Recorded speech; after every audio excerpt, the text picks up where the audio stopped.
Hey, good morning. We have our rubber chicken back, so we're very grateful for that. Thank you, Westy, for bringing Westy back to us. This is our symbol that all people are welcome. We've had a rubber chicken on our stage since we began 13 and a half, almost 14 years ago, and so I'm glad, and I know we're all glad that Westy is back, so thank you.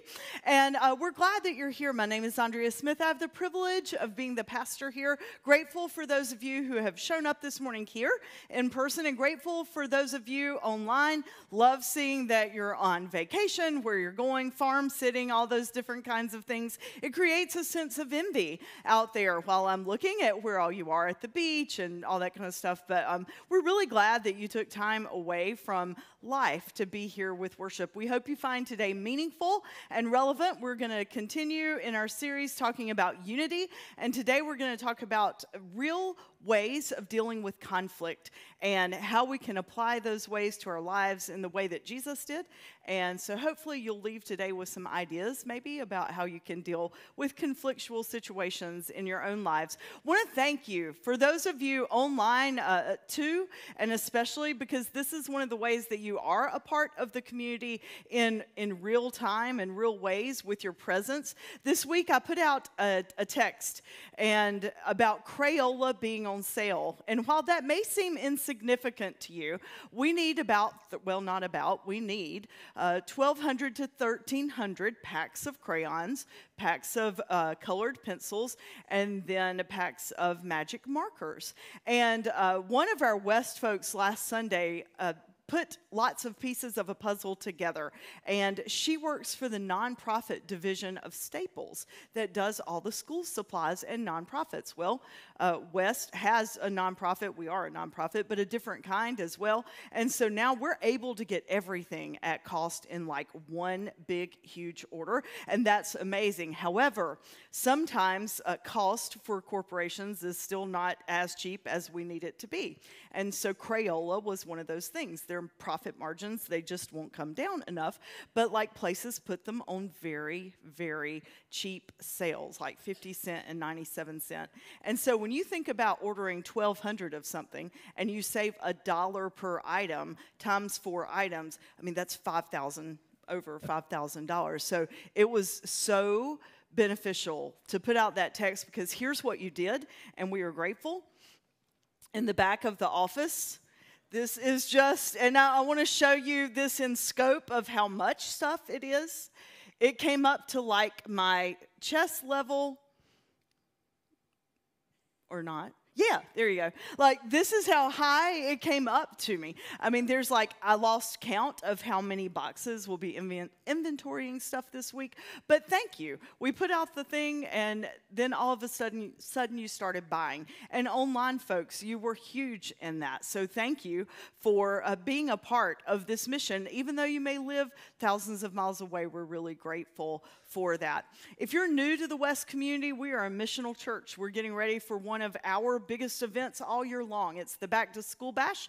2 weeks from today, we will not be here. We will be at Mooresville Middle School. That will be our worship experience that morning. And online folks, the same. Like, we'll be sending out something ahead of time, but we will not live stream that morning, because we want you to do something, and we have some ideas about what you can do in real time with us while you're where you are and we are at Mooresville Middle School. But we'll give you more details about that. But 2 weeks from now, we'll plan on being there, and then that Saturday, we'll be hosting over 1,200 students. We already have almost 1,000 registered, and registration doesn't close for 2 more weeks. We give them backpacks, new tennis shoes, new school supplies, gently used books and clothes. And so I hope you'll go online and register to serve that Saturday as well. It's an exciting day. It's an exhausting day, but it really makes a difference in the lives of people, and that's what we believe that we are all about.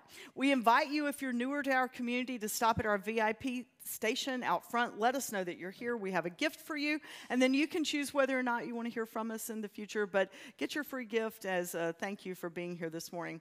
And we are grateful that you're here, and I look forward to our worship experience together. People ask me who my mentors are. One thing in common that they all have is humility. They knowing that we all are in the same boat Everyone has challenges, everyone has different gifts, and we're in this together. I have learned that if I ever become a person who feels like I'm better than someone else, is when I start putting barriers up, when I start becoming less transparent, when I'm not as compassionate, when I'm not as loving and giving. You know, more than the goal that I achieve or the success that I have, is who I affect along the way. And to love and impart encouragement to people around me, that always begins with humility. To care for someone means you're not thinking about yourself, you're thinking about them. The greatest thing to start with when you're planning for success is to be humble. So last week we talked about the ways that we could address unity within ourselves, like not worrying about what other people can do or cannot do for us, but just like, so what can we bring to the table? So I want to rehash just for a few minutes what unity is and is not. Let's start with what it isn't. These are the things that we've been talking about for the past several weeks. Unity is not uniformity. You do not have to be exactly like everyone else to be unified. It is not unanimity. Try saying that multiple times quickly. It is difficult. We don't have to be unanimous even to be in unity. And the last thing is union. Like when we do weddings and we say the two are coming together as one, you can be of a posture of oneness without being completely immersed together. And so that's so important for us to think about. Let's talk about what unity is. And it's just that. It is a posture of love across our differences. And love is that bottom line and what is important. It's a posture of love across our differences. Last week we talked about how to have that love, and humility was the first thing, like thinking less of ourselves and more of others. So when we go into a conflictual situation, recognizing like, I don't know everything about this situation, so that's called humility. And being willing to listen, not to listen to someone else just so you can know what to say back, very guilty of that, but to listen and be willing to are we willing to change our minds about what we believe when we listen to someone else and their perspective?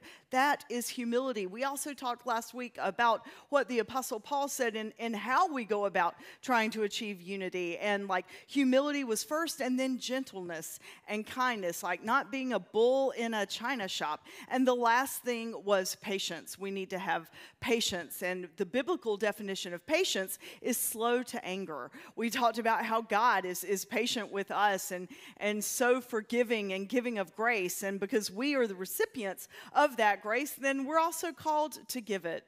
So this morning, we're actually going to talk more about the science part of it. There was an experiment and research done back in the early 70s, the Thomas Kilmann report, and they came out with like 5 ways this is social science, and it's fascinating. Corporations use it, families use these tactics, therapists use these things, but 5 ways that we can address conflict. And if we will impart these strategies and these practices, then our lives will be far better, far richer, more fulfilling, and more at peace. And wouldn't we all like to have some peace? Odds are this week you at least heard that there was a debate, and odds are that you and someone else that you know or you're related to, you're going to have opposing thoughts about the debate. You're going to have opposing thoughts about political stances, and then that's one of the most contentious political stances and religious and moral stances, which we've really missed the boat somehow on that, like being willing to listen and be humble and that's what causes divisions. It's how we have so many thousands of denominations now, like you have Independent Methodist, Free Will Methodist, all the different, and then just Methodist, and then the United Methodist, and then now the Global Methodist. I mean, there's just within our little, well, not little, but our band of Methodism, there's so many different kinds. And then look at Baptists, like Independent. I could go on forever, and that would be a very boring sermon. But the bottom line is, when people get really passionate about stuff like politics or about like religion, we become less humble. We become less willing to compromise and to listen actively to what someone else is saying. And so this morning, I want us to talk about the 5 things that the Thomas Kilmann report came out with. And I want us to look also at, like, Jesus did these things, which is really cool because, like, ultimately, he is the one that we try to follow and make our lives like. And so these practices that scientists have defined and researchers have defined in the 70s, Jesus did thousands of years ago, and clearly they worked for him. He knew how to deal with conflict, and wouldn't it be amazing if we could know the same? So let's jump right in on the very first way that we can deal with conflict. And I won't even, you know what, I'm not going to graduate them and say that this is the best or this is the worst, because every conflictual situation that we face, they require different tactics. Like, you cannot apply what works for one situation as a blanket for all. That, I think, is one of my own personal Achilles heels. One of these styles I'm way more bent toward doing. It is not the first one. And so, you know, that gets in trouble when we don't apply these styles and these ways individually in every situation. So the first one is to accommodate. We accommodate the other person. And what we do when we accommodate folks is we are recognizing and we are making a conscious decision that the relationship matters way more than being right. That's what accommodating means. When the relationship matters more than being right, we are accommodating the other person and whatever conflictual situation that is happening. And basically, we just say, you know what? This is not that important. I'm not going to engage in some long-winded debate. I'm not even maybe going to address this situation with said person because it's just not worth it. I love them too much. Lots of times this happens in our families. Like, we find that things are just, you know, sort of getting under our skin and we're sort of annoyed. And, you know, we can address it or we can accommodate. And so when we accommodate, we are saying that it just is not that big of a deal to get all riled up about it. So Jesus did this. Like, he had been doing really amazing things in his ministry and healing people and teaching and the miracles, and folks were following him. And there was just this excitement and eagerness, sort of like the Eras Tour, where all these people are just like, oh, wow, even if you're not into Taylor Swift, you've got to give her props. I mean, it's still going on a year later. We talked about it last summer, and here we are again. She's still selling out crowds. There was this energy, this magnetic energy about Jesus. And his disciples, they got so, like, sideways. And so they're sitting there and they're talking to him and they're like, hey, quick question for you. Like, who's the most important? Like, we'd like a power rank.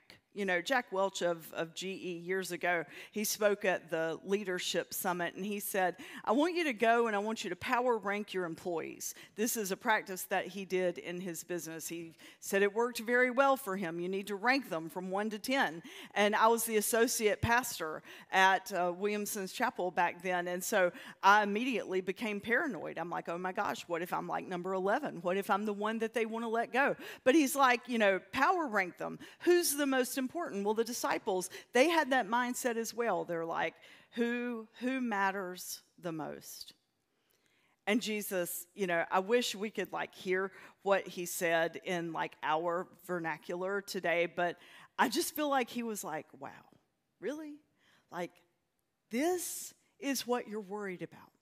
Have you seen the people that like haven't walked in years? Have you noticed like the women who are being oppressed? Have you noticed the children that are in our midst? Have you noticed the hungry? And maybe like those things matter more than Who's first? I imagine in his mind, he's like, wow, you really have missed the boat here, guys. But instead of engaging with them in some big debate, or even, you gotta love Jesus, like, he didn't even like lecture them. He just said, let's think about it this way. When you're invited to a banquet, don't go sit at the best seat. Take the last one. And then if the one throwing the banquet, if they invite you to move up, then okay, fine. But don't take the best. Leave the best for others. That's the way that we are called to live. When I first started ministry, 28 years ago, I started at North Morganton United Methodist Church, and I was their 10-hour-a-week choir director, and then they posted this position for a director of Christian education. I was an elementary ed major and then got my master's in education, so I'm like, oh, wow. And I've loved Jesus all my life. I thought this is the perfect job for me. Someone at the church had asked me to apply for it, and I'm like, this will be amazing. Went through the process, was lucky enough and fortunate enough to be hired. And you know what I was so excited about? There was a parking space. I'm not kidding. So embarrassed that this is true. But dadgummit, I was excited about that parking space. And there were like 4. I wish I'd thought to pull this image. 4 right near the front doors. And this was a relatively newer building, and it had like this tiered parking lot, and it was much like the one here, actually. And so you could potentially park really far away. Or you could have the parking spots that said staff. I now was staff. So first Sunday on the job as a staff, I drive in and I park my car right there in that staff parking lot. And my boss, Paul Christie, at the time, whom I still just respect infinitely, and he taught me what being last and missional was all about. He marches into my room with grace, but he says, "Why are you parked there?" I said, because it's my first day. Like, I'm the first day as a DCE now. I'm staff. And he's like, He said, have you ever noticed where I park? I'm like, yeah, I just thought you wanted to get some steps in. He's like, no. He parked in the last parking spot down the side. We're not called to be first. But back to accommodating. Like, sometimes it's just not worth it to, like, argue. You can use other things, other ways to make your point. Or to live as we're called to live. Like, it's not always about being right or pushing one's thought or agenda. And that's what accommodating means. The relationship matters more. So the second thing that we sometimes do, or we can do in relationships, is we can avoid. And you might say, did Jesus avoid? Really? Like, I don't recall Jesus avoiding. I mean, he was pretty blunt with a lot of people. But if you read in the Gospels, you'll see in a couple of different Gospels, Jesus told the disciples, look, when you are there with the people and you're trying to make your point and you're trying to teach and you're trying to be among them and they just aren't listening, sometimes it is okay to just wipe the dust from your feet and go on. This is when the relationship is not more important than being right. This also is when, and we employ this strategy and method when, like, we are in a toxic relationship. You know, early on, back in the 70s and the 80s, some of our Protestant denominations and other faith practices and faith traditions, like divorce, was just a bad thing.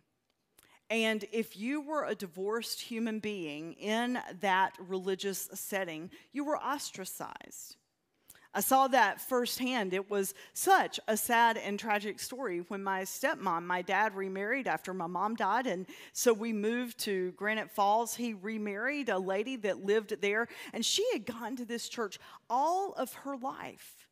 She had lived on this plot of land in Sawmills, the Mecca of Sawmills, all of her life, from a child all through adulthood. And she lived with an abusive man. He beat her. He sexually molested their daughter.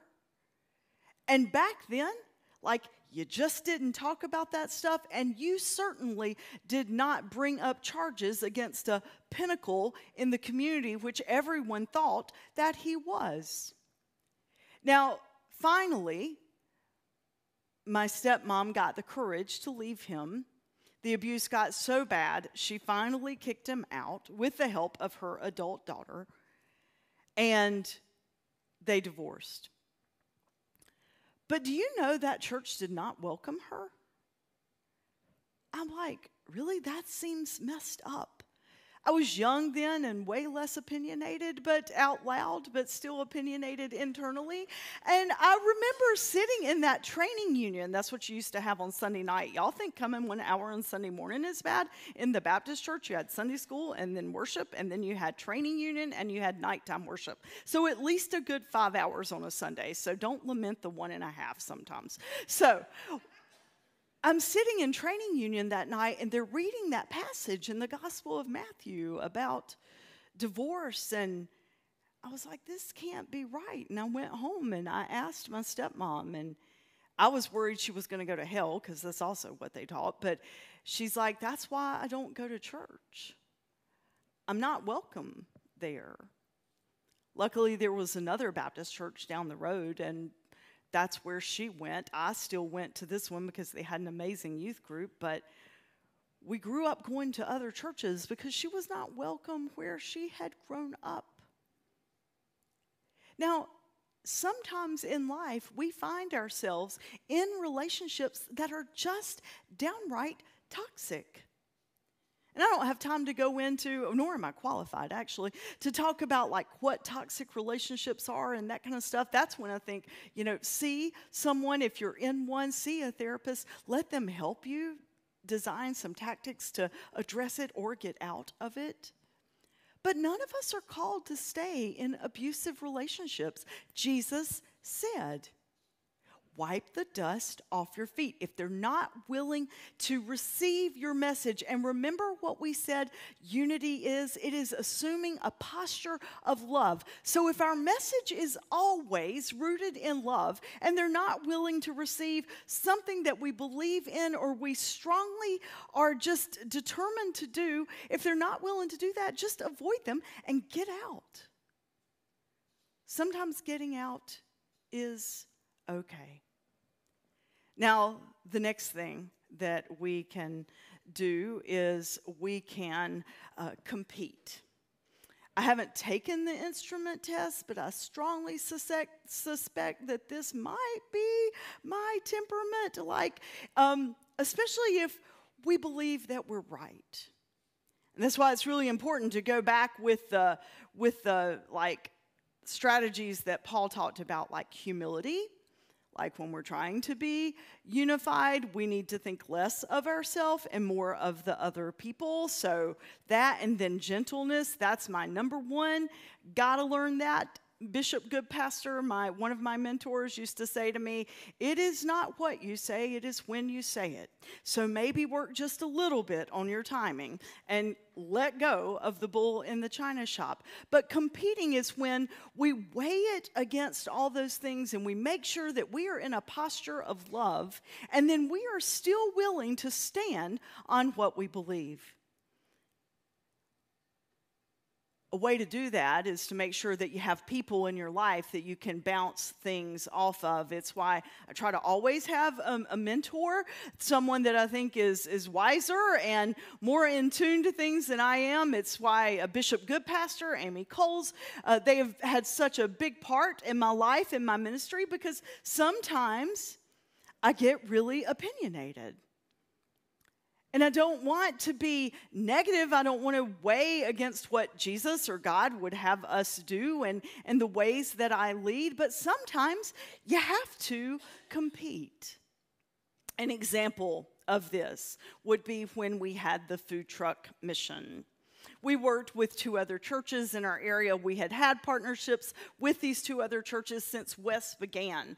And so we got the idea to write a grant for a food truck. We wrote the grant, we got it, and it was supposed to cross racial divide, and we were going to have the food truck in downtown Mooresville. It was this big pink food truck, and it was called Pig Out, and we were going to feed people on Sunday morning at 11:30.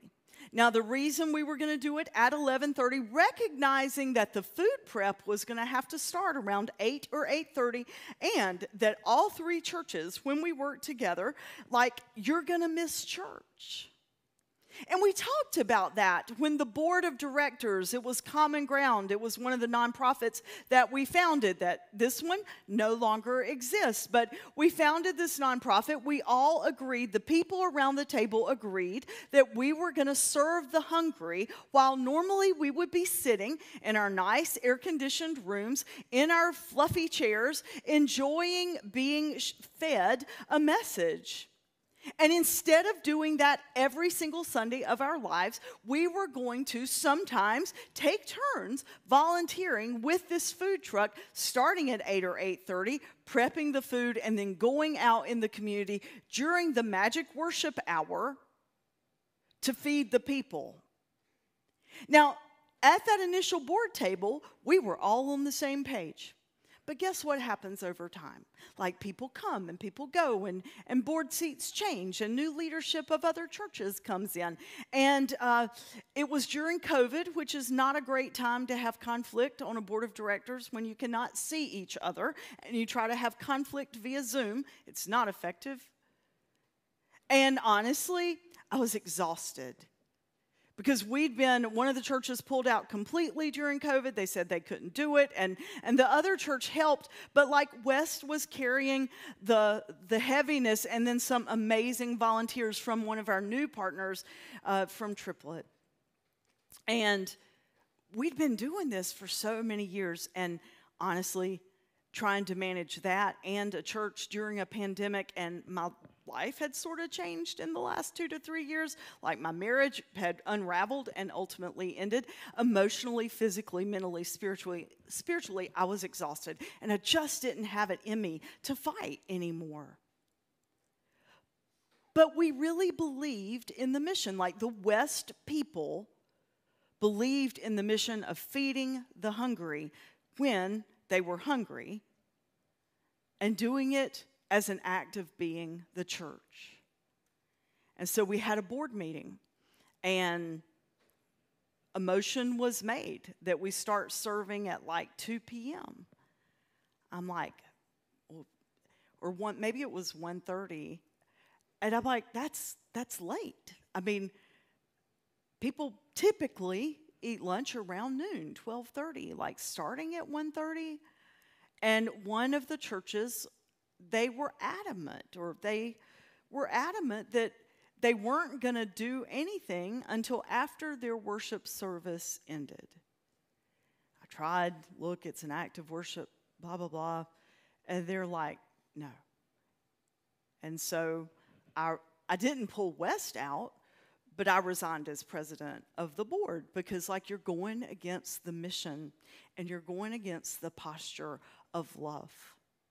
Because the food truck wasn't just about like serving the community, yes, but it was also about teaching us, what it looks like to be like Jesus. Jesus went to synagogue, but then what did he do? He did not sit and wait on people to come to him. He went to them. And so sometimes you have to compete. Sometimes you have to stand on principle and be willing to lose the relationship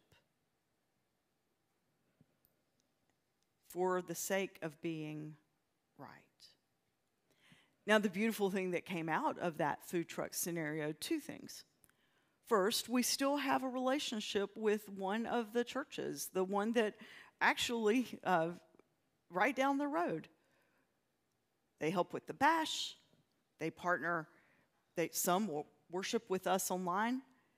But the other beautiful thing that happened is, guess what? That food truck was donated to Feed NC. And now it is a total new truck. And it went out this week and it was feeding people. And one of our newer West people that's joined West in the last year or two was out serving. I saw on their Facebook page that they were serving with Feed NC with the food truck. And I'm like, okay, sometimes we just have to trust that God can take all things, right? No matter how bad, how sad, how disappointing.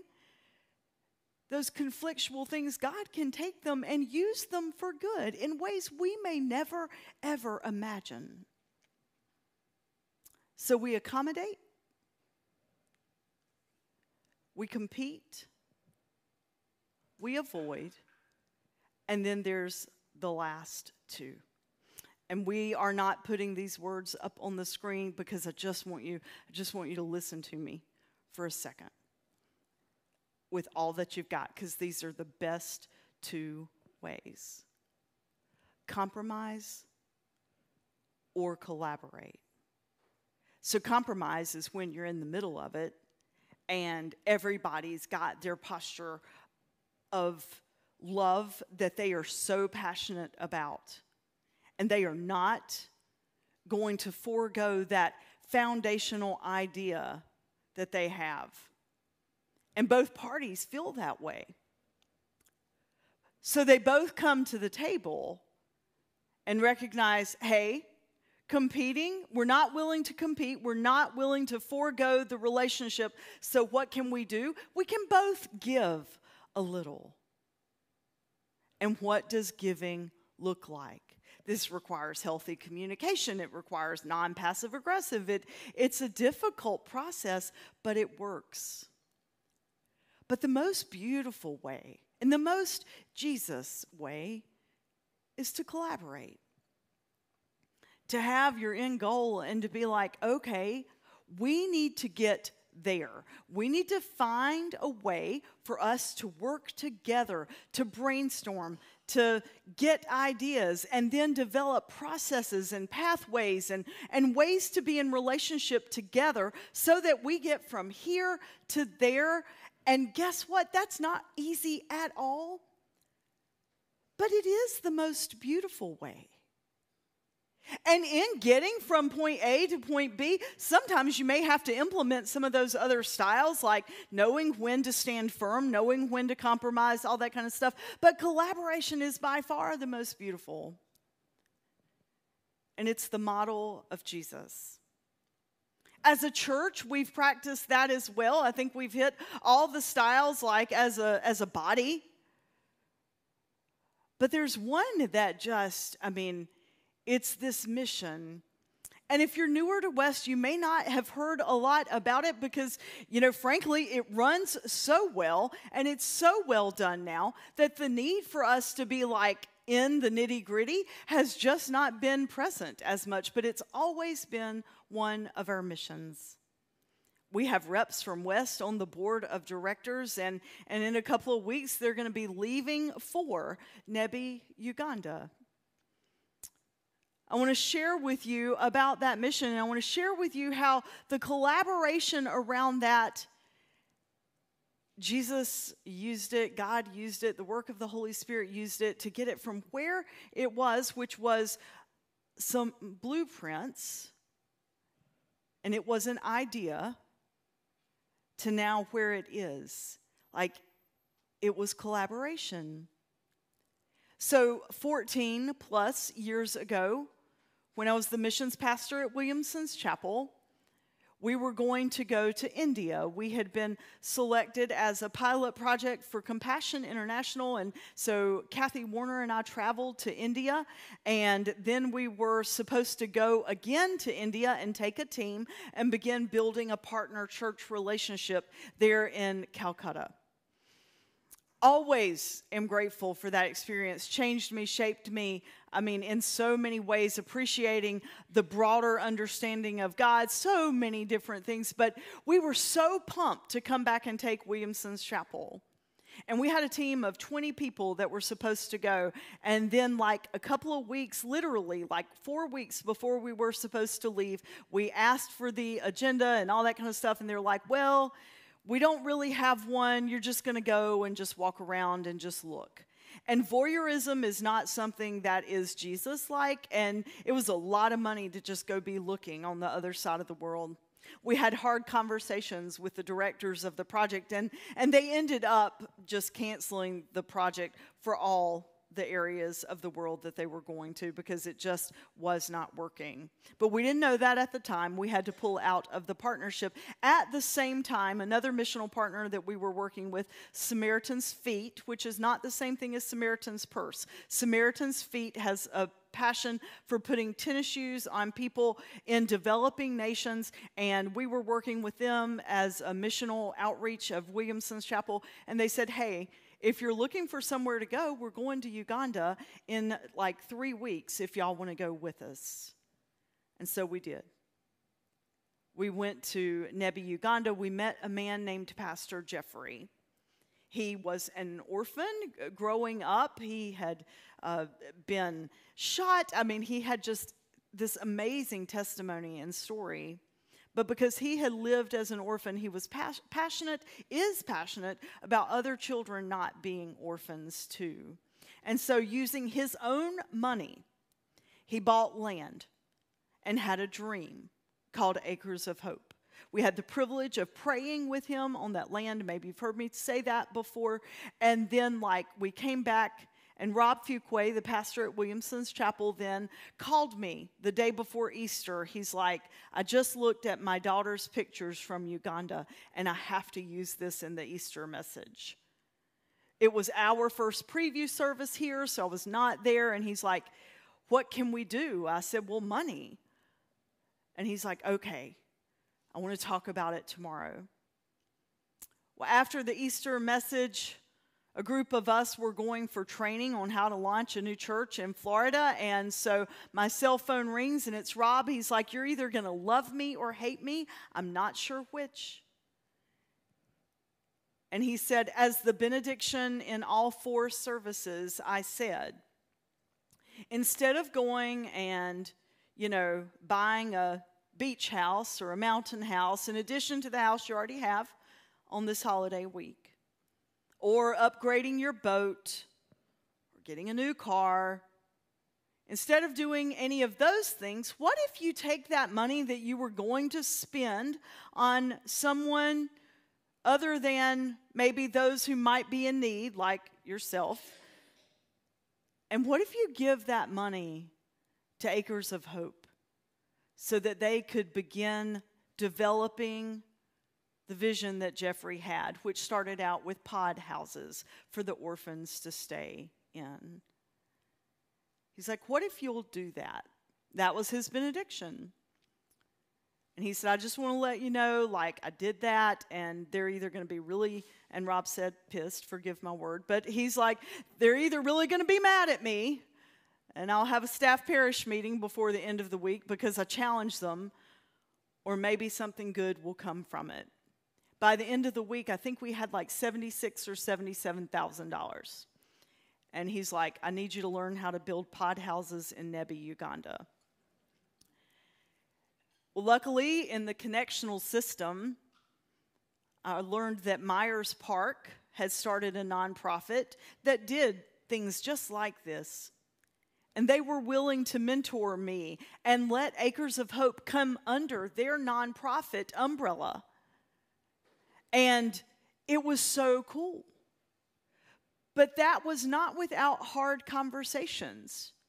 But because Pastor Jeffrey and I and the other leaders from West that were sitting around the administrative table of this, because we were willing to work together and have hard conversations knowing that we were all getting toward that same goal of feeding kids and providing them with their school fees and making sure that they had safe places to stay and live and medical care and drugs to combat HIV and AIDS and sex education to prevent that from happening to start with. Because of those things, because of collaboration, this is where we are now.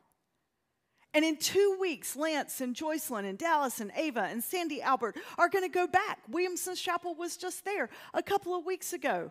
And there's another travel team this fall. And then hopefully we as a church will go next summer. But it went from nothing but an idea and a piece of paper and some land to this. Take a look at this video.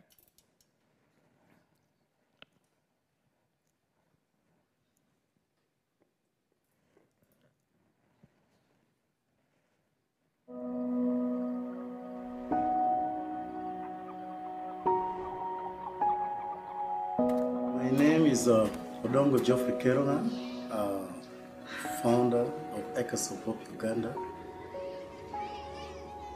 Acres of Hope Uganda is an answer to orphans and vulnerable children. We have a shelter for children ranging from 3 years to 15 years. Here we give them all the basic needs, so we give provision for education, we also give them food, we take the health care. Our program says that we need to give these children a life that will be self-sustaining. No longer depend on Acres of Hope or depend on anybody in the community, but have to depend on their own.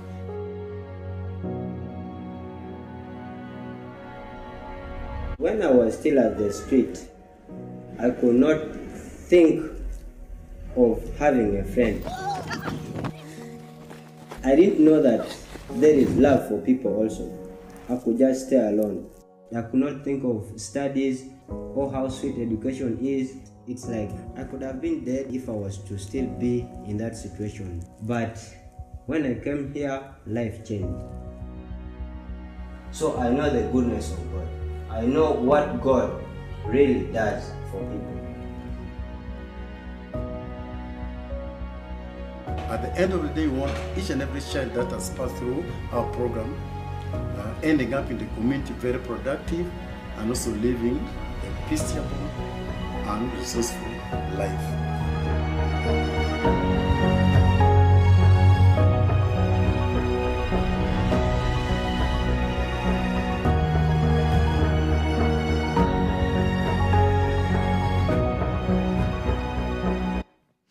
I invite you to see Lance and Joycelyn. They have a table set up outside in the commons area after worship ends.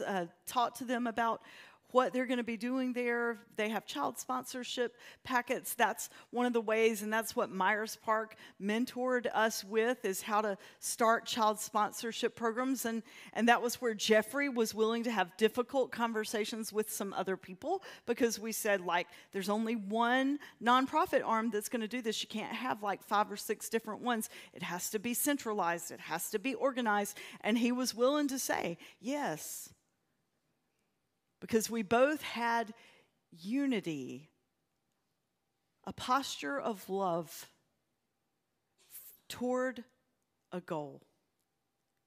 The Apostle Paul has some really powerful words about this, and I just invite you to not go to sleep and close your eyes for just a minute and hear. That was funny. Come on. Close your eyes and hear these words. Because of the grace that God gave me, I can say to each one of you, do not think of yourself more highly than you ought to think. Instead, be reasonable, since God has measured out a portion of faith to each of you. We have many parts in one body, but the parts don't have all the same function. In the same way, though there are many of us, we are one body in Christ, and individually we belong together. We have different gifts that are consistent with God's grace that has been given to us. If your gift is prophecy, you should prophesy in proportion to your faith. If your gift is service, devote yourself to serving. If your gift is teaching, devote yourself to teaching. If your gift is encouragement, devote yourself to encouraging. The one giving should do it with no strings attached. Love should be shown without pretending. Hate evil and hold on to what is good. And if possible, to the best of your ability, live at peace with all people. Gracious God, you have given us the ultimate model of how to deal with conflict. It's so cool that, researchers and developers came up with the same things and put some words around it, but you have shown us these strategies since the beginning of humanity. We are grateful that we have the opportunity to collaborate and compromise and avoid and compete when necessary and accommodate. God, use us to be a powerful voice for all people here and globally as we work together to share the message of hope and love that comes with the ultimate kingdom of God. Hold us together as we go into the world to share that love as a unified people. Amen. I invite you to stand and sing. I invite you to go see Lance and Joycelyn outside. Dee Dee, can you pull up that aerial view of Acres of Hope? And I want to share with you this. This is from one of the volunteers that got involved at the very beginning. It began in 2011 as a 1 acre empty plot. Now there are 35 acres, a 4-room nursery school, a 3-story primary school, a 6-room temporary high school, 6 pod houses, a girls' and a boys' dorm, 4 fish ponds, and they own cows and goats. We are our brother's keeper, and if we act in a posture of love and unity, the world will know that they're not alone. Go in peace.